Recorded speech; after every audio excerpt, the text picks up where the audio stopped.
this meditation is very impromptu, to say the least. Honestly, I got a text a little while ago from my very good friend Linda down in Texas, reminding me that I need to do another meditation. Also, another very good friend of mine, Debbie, frequently asks me when I'm going to do another one.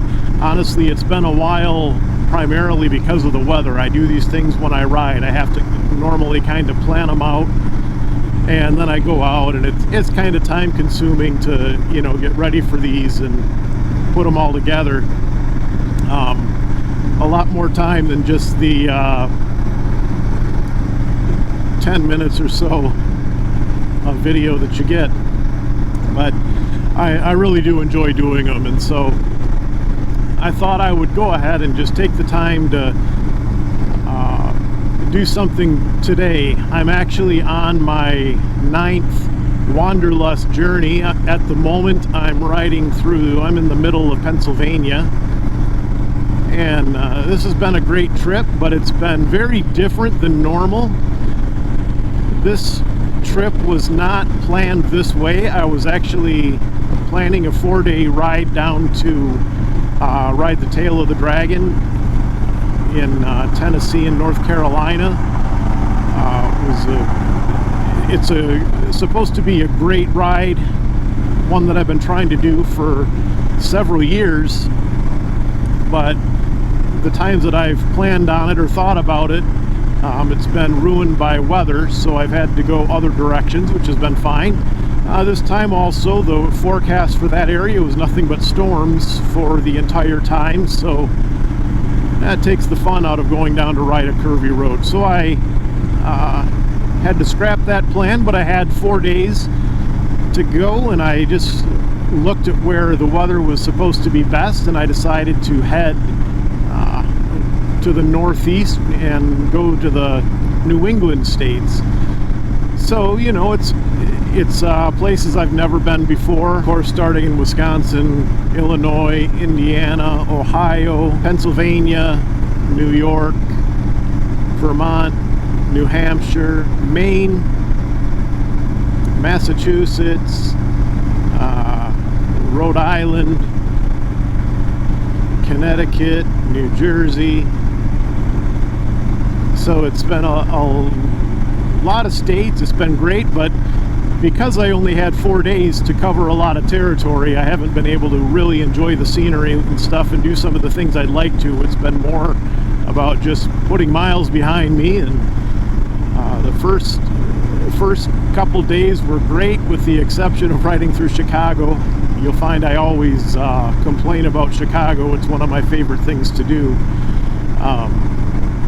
But you know, yesterday ended up being, I had a great day in the morning. It was wonderful. Rhode Island is absolutely beautiful. I took some time, probably the only place I really got to take time and enjoy the scenery, getting off the highway, and oh, it was great. Hopefully you'll have a chance to check out some of my other videos. I plan on doing one about this whole ride, but this one is just for this little meditation. But after my awesome morning, as I was heading back, I knew that I had to make good time to get home. Today's Mother's Day, and I wanted to be home. I was hoping to be home before my wife got home from work, so I knew I'd have to put a lot of miles behind me and go really quickly. And so I had these great plans on just hurrying home, and man, I hit Connecticut, and that entire state was just one massive backup. It was stop and go traffic the whole time. It was awful. It was just miserable. It's not any fun riding in that kind of traffic. Your hand gets tired because you've got to you know, you're just on and off the clutch, on and off the clutch, and you know, you want to put your feet up when you can move, but you're only moving like 10 feet at a time, so your feet are up, your feet are down. It just gets old, and it's exhausting because you never know how long it's going to be before you can actually start moving again. You think it's frustrating in a car, I promise you it's 1,000 times more frustrating on a motorcycle. But it was just miserable. But finally, after I got through Connecticut, in New York, things were looking up. Then I got into New Jersey, and man, it was another backup, and you know, it was getting later, and I was not putting the miles behind me that I needed to, and I was just thinking about how I need to get home, and I'm not seeing an end to the traffic. I was so frustrated. It was, you know, I was still enjoying myself just because I was on a ride, and as I say over and over, the worst day on a motorcycle is still better than any other day. But all I could think about is how much I just wanted to get back on the road, get moving on the road and get home. But the backup was so bad. I mean, 5 lanes and just not moving. Finally, I got so frustrated I had to just get off at an exit and stop and figure out what I was going to do. I knew there's no other route to get home. On the highway, it was looking like 15 hours to get home, except, you know, that's with normal traffic, so I didn't know how long it was going to be with these constant backups. And if I take the back roads, it was looking like 24 hours or so to get home. And I'm like, man, I've got to get some sleep tonight. I've got to get some rest. And I just didn't know what I was going to do, and it was really frustrating. I was, you know, irritated and just had no idea what I was going to do. So, you know, I pulled off and pulled into a parking lot and just stopped and, you know, made a phone call to my wife, who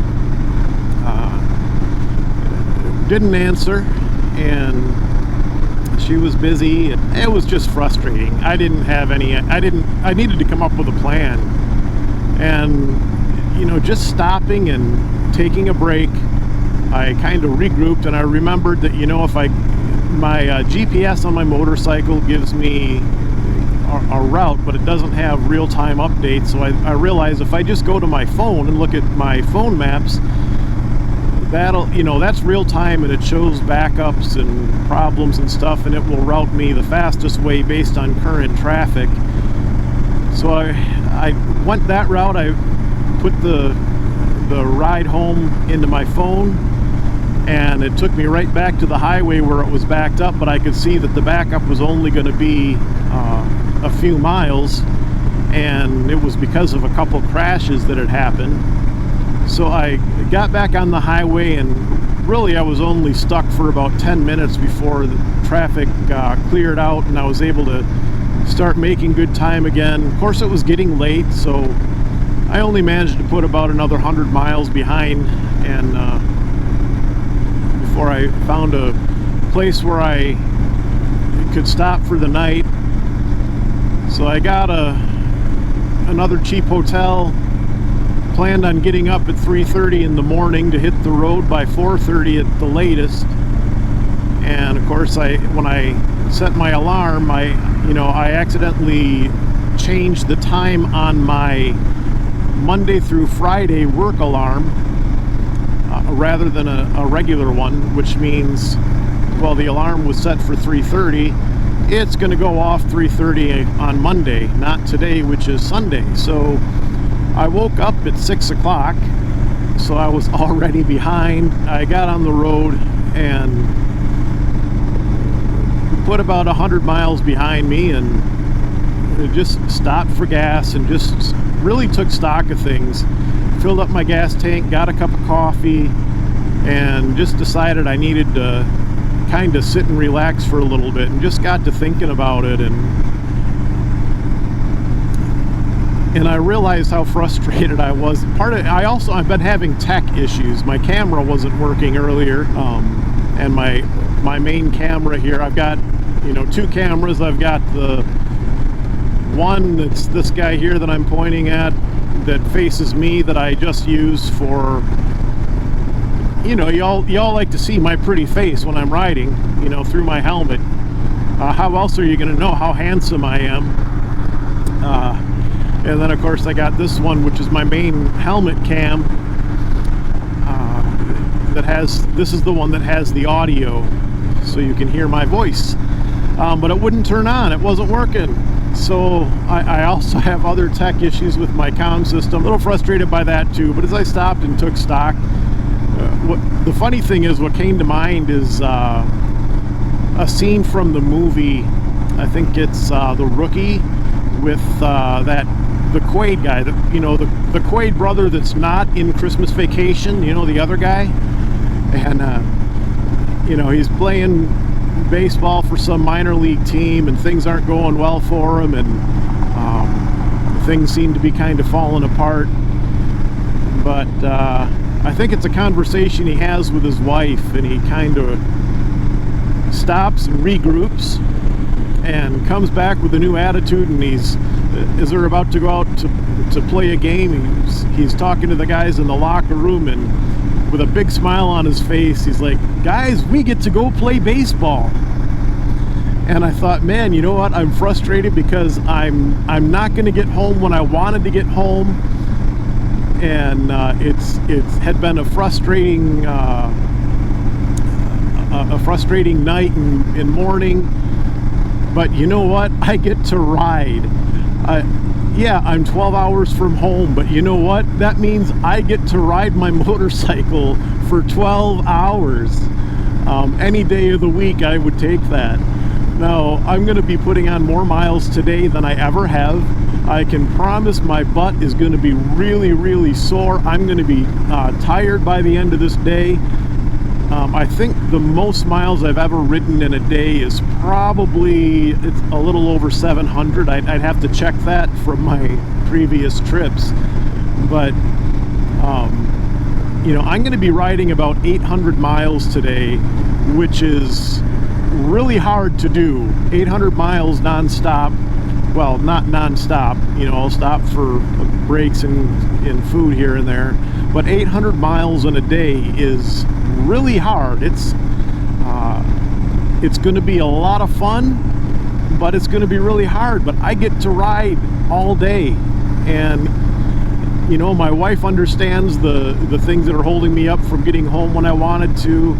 But look at where I am. I'm in, right now, middle of Pennsylvania. Amazing scenery. I wish you could have seen what I had earlier. But this is just beautiful. And my attitude was getting kind of crappy when I was just focused on the delays and how things weren't going as I had planned, and the tech issues and everything. And I realized I'm letting that ruin one of the most amazing and greatest experiences that I ever have. These trips are something I always look forward to. I always remember, and I'm making memories, and I am having the time of my life. And how in the world can I let these little setbacks, granted, sometimes they're big setbacks, but there's no way those are going to ruin the experience that I'm having.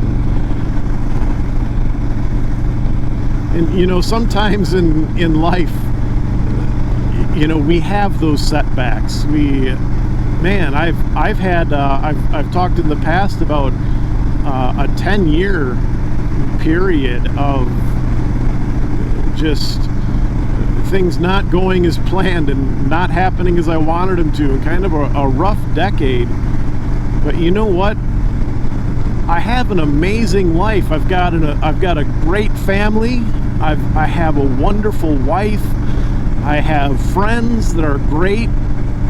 I get to do things like this. I get to go on these trips, and so much of my life is just incredible. And I know that I have a purpose in life. God has given me, or He has created me with purpose. Some people talk about having, a purpose in life. What is my purpose? What am I here to accomplish? But it's not just that you are put here to accomplish a thing.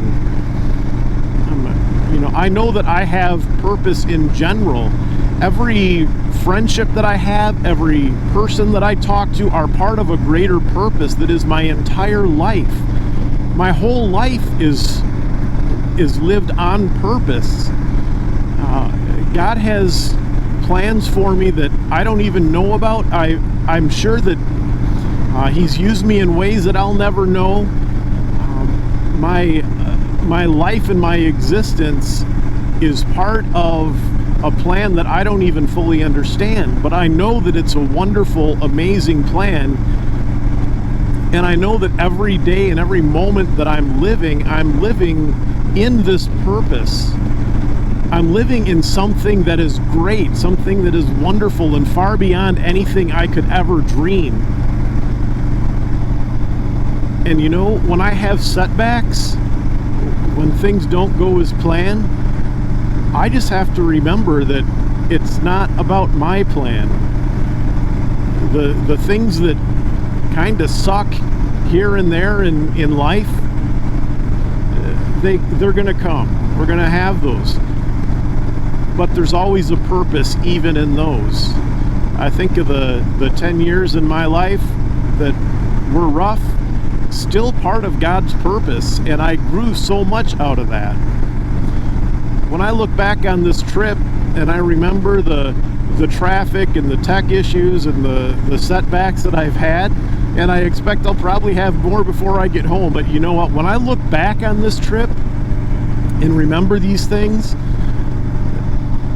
I am going to smile. I can promise you that when I was sitting in traffic in Chicago, or when I was sitting in traffic and not knowing how bad it was going to be in Connecticut and New Jersey, I was not smiling. I was not happy. It was awful. It was miserable. I did not like it one bit. But when I look back on these things, I am going to have a smile on my face. Even now, I can smile about what happened back there. And you know, I get to press on to what's ahead. You know, Paul wrote it. Again, I didn't prepare this, so I don't have my scriptures right in mind to quote for you. But, you know, Paul wrote in one of his letters about pressing on, forgetting what's behind, moving forward for the prize. Did I say Paul? That might have been Hebrews. But you know what? I'm going to thoroughly enjoy what I'm doing now. I'm going to thoroughly enjoy this trip, and nothing's going to ruin it. This is what I want to be doing. This is the highlight of life for me, doing these things.